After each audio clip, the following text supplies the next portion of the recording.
তো আপনারা তো দেখতেই পাচ্ছেন যে আমরা খুবই সুন্দর একটা প্রাকৃতিক পরিবেশের মধ্যে চলে এসেছি। আসলে এটা আমাদের কোনো ক্রেডিট নাই, এটা হচ্ছে গুগল বাবার কৃপা। গুগল বাবার কৃপাতে আমরা ভুল করে এই রাস্তায় চলে এসেছি। যদিও রাস্তাটা খুবই সুন্দর, মানে রাস্তাটা সুন্দর না, পরিবেশটা সুন্দর, কিন্তু এখানে কিন্তু ভয়ানক জিনিসপত্র দেখা যাচ্ছে, মানে বাঘ, শিয়াল, ভাল্লুক সবই। না, এটা শিয়াল শুধু, মানে বাঘ ভাল্লুক নাই, শুধু শিয়াল আছে। अरे हम भौंकने वाले कुत्ते नहीं है भाई, हम भागने वाले कुत्ते हैं, समझे क्या? যাই হোক, শিয়াল তো একটা দুইটা নাই, অনেকগুলা শিয়াল আছে, মানে এতগুলা শিয়াল আমার জিন্দিগিতে আমি কোনোদিন দেখিনি। দেখেন কিভাবে তাকাচ্ছে, মনে হচ্ছে আমরা বাঘ ভাল্লুক, আমার দেখে ওরাই পলাচ্ছে। আমার তো খুবই ভয় লাগতেছিল, ভাবতেছিলাম যে আসি কামড়ি দেয় নাকি, তবে দেখলাম যে না, শিয়ালগুলো ভালোই আছে। পরে আমরা এইভাবে দেখতেই পাচ্ছেন আইলের মতো রাস্তা, রাস্তা দিয়ে যাচ্ছিলাম, যাইতে যাইতে যাইতে যাইতে দেখলাম আরো শিয়াল। দেখেন শিয়ালগুলো আবার দৌড়ে পলাচ্ছে, মানে আমাদের দেখে ভয় পাইছে। আমার সাথে নাইম ভাই ছিল, তো নাইম ভাই তো হাতির মতো দেখতে মনে করছে, অরিজিনাল হাতি চলে এসেছে, এই জন্য ভয় করে কিন্তু পলাচ্ছে ওরা। আসলে আমরা যাচ্ছিলাম হচ্ছে আব্দুলপুর রেলওয়ে স্টেশন।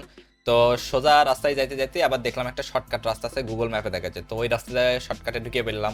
ঢুকে পরে প্রথম দিকে একটু ভালোই লাগলো রাস্তা, পরে ঢুকে দিকে ওরে বাপরে, এ কি অবস্থা, এ তো রাস্তা নেই, তো জমির আইল মনে হচ্ছে। মানে কি করা, ঢুকেই যখন পড়ছি, ঘুরে তো বাড়ানোর বুদ্ধি নাই। এভাবে যাইতে যেতেও মানে এই আইল থেকে আবার অন্য আইলে চলে গেছিলাম, যাই দেখি যে রাস্তা শেষ। পরে আবার ঘুরে এই আইলে আইছি, আসার পরে আবার যাওয়া শুরু করলাম, যাচ্ছি যাচ্ছি যাচ্ছি যাচ্ছি যাচ্ছি। চলছে গাড়ি সিসিমপুরে। আচ্ছা, এইভাবে আমরা যাইতেই থাকতেছি, কিন্তু রাস্তা কিন্তু শেষ হচ্ছে না। শর্টকাট রাস্তা, যেখানে 2 কিলোমিটার যাওয়ার কথা সেখানে মানে আমরা 5 কিলোমিটার চলে গেছি, তাও রাস্তা পুরাচ্ছে না। বুঝলাম না ঘটনা কি। তার উপর দিয়ে যে কেদা, মানে পানি হয়েছিল তো, মানে কেদার শেষ নাই। এইভাবে দেখেন আর কত দূর যাবো, মানে রাস্তাই শেষ হচ্ছে না। তার উপর দিয়ে শিয়ালের ভয়, কখন জানি পিছন থেকে এসে কামড় দেয়।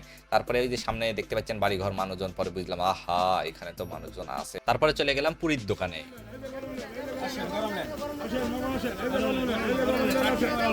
গরম পুরি গরম ভাজি আসেন, গরম পুরি গরম ভাজি আসেন।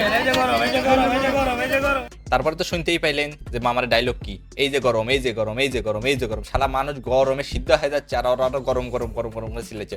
তারপরে যাই হোক আমরা দুইটা দুইটা করে 4টা রুটি নিলাম, মানে রুটি না তো এগুলা পরোটা, পরোটাও না পুরি হয়তো বা হবে, এর নাম কি জানি না। যাই হোক, মানে বিরাট বড় বড় সাইজে ছিল, 15 টাকা করে দাম, কিন্তু আমার খুব একটা খাইতে ভালো লাগেনি। মানে একবার এত পরিমাণে মসমসা যে আমি ভাজি দিয়ে যে জরাই খাবো, এই জরাই খাওয়ার বুদ্ধি নেই, গুঁড়া হয়ে যাচ্ছে।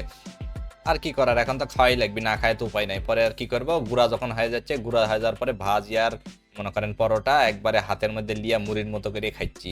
ওইখানে আবার বিজিবির কিছু লোকজন আছিল, ওরাও পুরি খাচ্ছিল, খুবই মজা মারি খাচ্ছিল। পরে নাইম ভাই বললো আপনাদের একটা হচ্ছে যে মতামত নিই, কেমন লাগতেছে খাইতে। তখন বর্ডার গার্ডরা বললো যে না ভাই, একটু রেস্ট্রিকশন আছে, নেওয়া যাবে না।